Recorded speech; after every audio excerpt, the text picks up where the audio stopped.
let's dive into our body, let's think about form, and let's get going. So our number one question this week was surrounding the lunge series, specifically what to do when you are moving into this part, the lateral leg lift. Now, I want to teach you today how to, one, not sink into your standing leg, and two, how to recruit the oblique to help get your opposite leg off the floor. So let's start diving into that form right now. All right, so now we have to figure out how we're going to do this lateral lunge without sinking down into the working leg. Okay, and one of the best ways that I can help you understand this is to think about the alignment of the hip bones. So I'm going to put one hand right here on this hip bone. I'm going to take my other hand and put it right here on this hip bone. So these are the 2 points that we're thinking about lining up. Now, watch here. If I go down and I do my little lateral lunge and I sink into this hip, do you see what's going on here? My hip bones are not aligned. In fact, this hip bone is higher and this hip bone is lower. Yeah, do you see that? So at this moment, I am now sinking into this hip. You can see that my hip is driving out way over where my knee is. And then I'm also sinking down into like this inner thigh groin area. Now I want you to watch this change I'm going to make. I'm going to take this hip right here and I'm going to lift it up. Lift, lift, lift, lift, lift. Look at that. Now my hips are in line, and because I lifted this opposite hip, it lined back up this leg. Let me show you that again, okay? This hip is gonna drop. I'm instantly shooting over that way. Now I'm gonna take this hip, I'm gonna lift it up, and that aligns, okay? Now, I think sometimes when this hip drops down, it feels like we've gotten lower into the move, and because we feel like we've gotten lower, we think we're doing it better, but we're not, we're just out of alignment.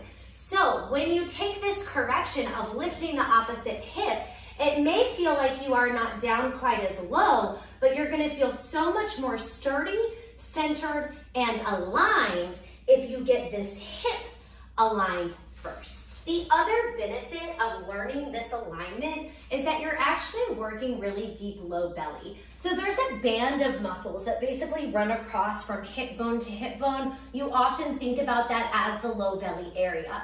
And what I'm asking you to do today is to get that band pulled in, get it aligned so it's even. So I just want to make a note here that this portion, right, holding the position with the aligned hips, is actually deep, low belly core work.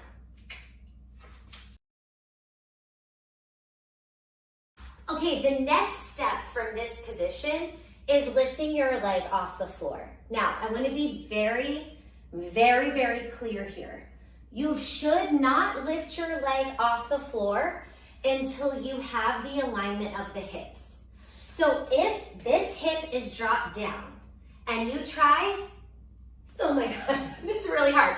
And you try to lift your leg off the floor here, I mean, it's just gonna feel like a hot mess. You'll probably feel your knee, your lower back, and it'll feel very, very strenuous, okay? So there's a chance that this week you're turning to the side, putting your fingers on your hip bones, you're thinking about lifting, you're trying to get out of sinking, and that's all you're doing, you're just holding. If that's where you are, that is A-okay. Alignment first, movement second. For those of you who do have the hip alignment down, you're feeling sturdy, you're feeling centered, you're not down too low, you're gonna start practicing what it's like to lift the leg off the floor. Now, the first thing that I wanna tell you is that the thought is not that you are trying to lift up from your foot. That is not where the lift comes from.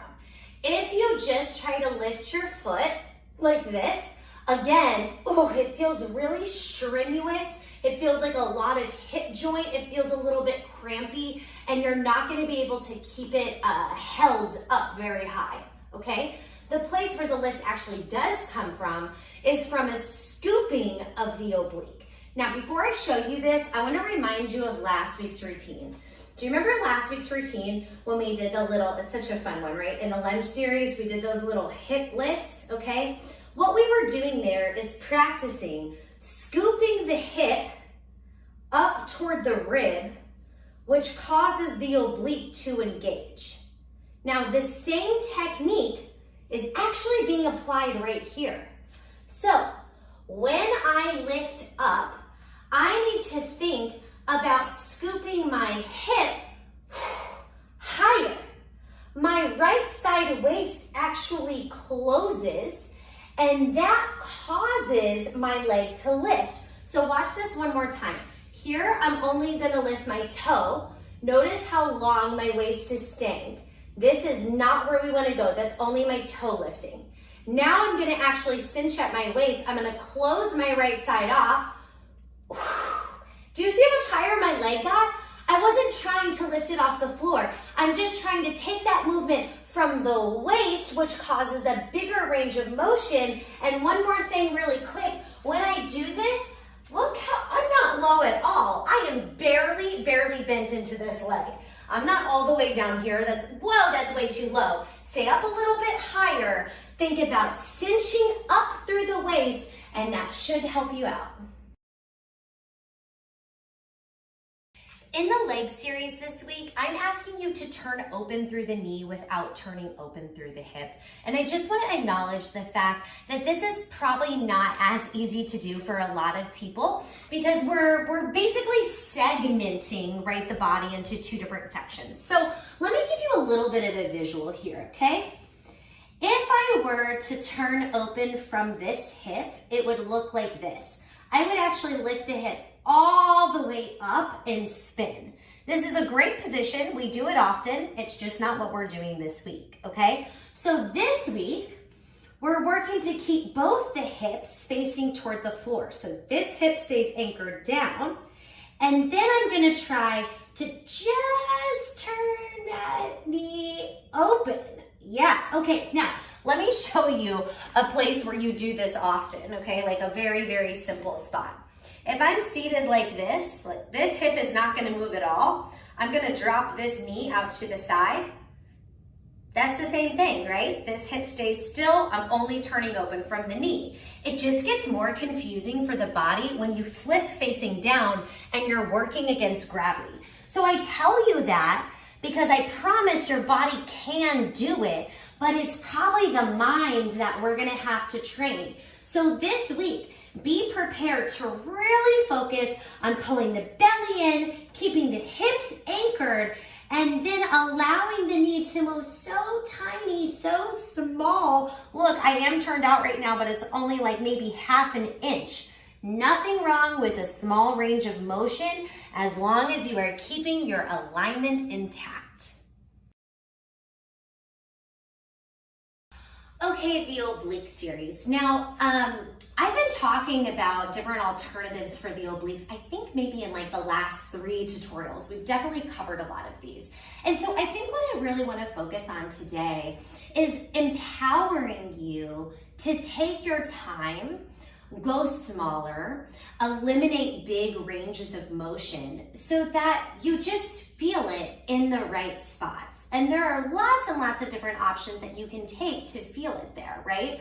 So in the seated portion, okay, if you're doing these big twists and you're feeling it in your shoulder, right away, I would delete the arm.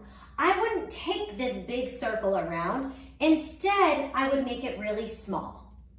If you're doing this spot and you're feeling it in your hip flexors, I would hold on with the hands so that way I have more support. And if you're feeling it in the lower back, I would make sure that I'm not down too low, because usually when people go down too low, they tend to kind of arch, there it is, they tend to arch like this, which is gonna make you feel it in that lower back, which of course we don't want. So there is a world, y'all, where the seated portion of the obliques doesn't have any movement at all. And I actually think this is a really, really great place to practice and start, right? You could just focus on scooping the belly, not going down super low, tugging your shoulder back, and that's it. Maybe you have 8 counts where you simply hold here, focus on driving the abs in, mentally put the mind into the muscle. And then when we lay down to the floor, we want to give ourselves the exact same patience and compassion that we just talked about in the seated portion, right? So in this week's position, I have this foot anchored, this leg in tabletop, and your head lifted up with reaching over to the side, okay? Now, there's a couple different things that you can do to essentially put less strain on the body. So one of them would be to drop this leg all the way down. So now you have 2 feet anchoring you to the floor, which may make the twist feel better. Another option would be to eliminate the twist, because that could cause the lower back to fire up, and instead keep this knee in tabletop and then just reach straight forward. This absolutely works. Another option would be to keep your head on the ground. Now, if you're doing your head on the ground, I would probably just tap this toe down and lift it up instead of trying to do any reaches over with the head on the ground, but really you could do either one that feels right. Even holding this position with your abs pulled in, ribs anchored down, this is good core work, okay? It's not like you're not doing the move if you're not doing a big range of motion. Just holding here is also really, really important, so that can absolutely work for you. The other point I want to make is just watching how much you may tend to be arching off the ground. If you find that you could fit your entire hand underneath your lower back, then today when you do this series, I would like for you to think tuck, okay? If you have a really overarched spine, then I want you to think about super tucking in so you anchor to the floor. That will help protect the lower back. And then again, maybe it's just a smaller range of motion as you reach. Maybe you keep your feet anchored down to the ground. Maybe you keep your head down and focus on pulling the abs in. Here's the thing. All of those positions, especially the hold, it's going to be working deep core muscles. The stuff that's not on the surface, the stuff that runs way back. And those muscles actually help protect your lower back. So by taking it smaller, slower, or holding, you are actually building strength in the muscles that will prevent injury in the spot that you may be feeling pain, such as the lower back.